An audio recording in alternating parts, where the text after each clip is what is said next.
Hello tout le monde et bienvenue dans les fondamentaux du Deep Learning. On s'en va petit à petit vers la fin des fondamentaux.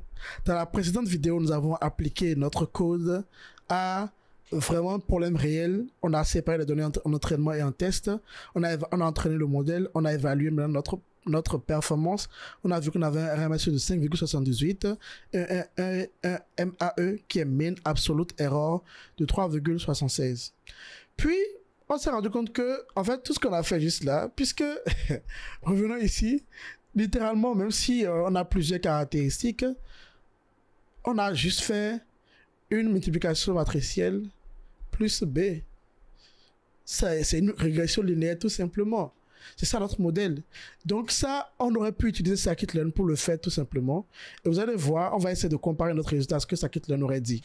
Mais c'est important d'avoir fait ceci à la main parce que vous allez voir dans la suite la flexibilité que nous allons avoir et le fait qu'on comprenne ce qui se passe à chaque étape behind the scenes.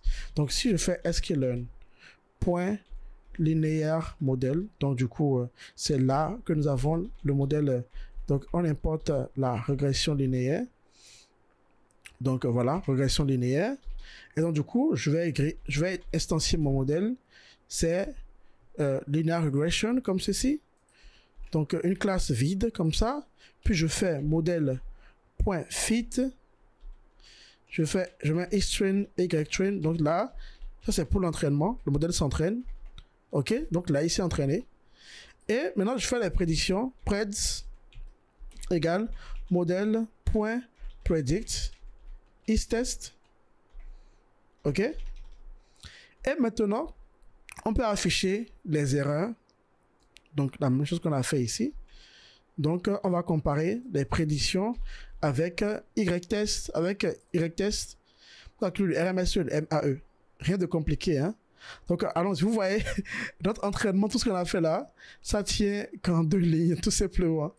Mais nous allons essayer de modulariser notre code aussi pour le rendre plus facile à comprendre et encapsuler tous ces éléments là plus tard dans la section qui suit. Donc, exécutons ceci et voyons voir si on est meilleur ou pas. Oh, ok.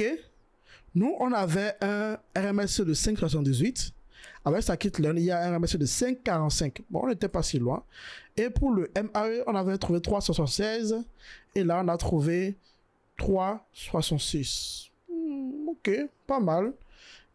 Scikit-learn est meilleur que nous, mais pas de loin. Alors, ce que je pense là, c'est que là, notre modèle continue d'apprendre. Vous voyez là, 21,20, il diminuait toujours. Donc, pourquoi pas réduire le learning rate et continuer à entraîner pour voir si on arrive à quelque chose qui est meilleur que scikit-learn ou bien qu'on s'approche de scikit-learn. Ok?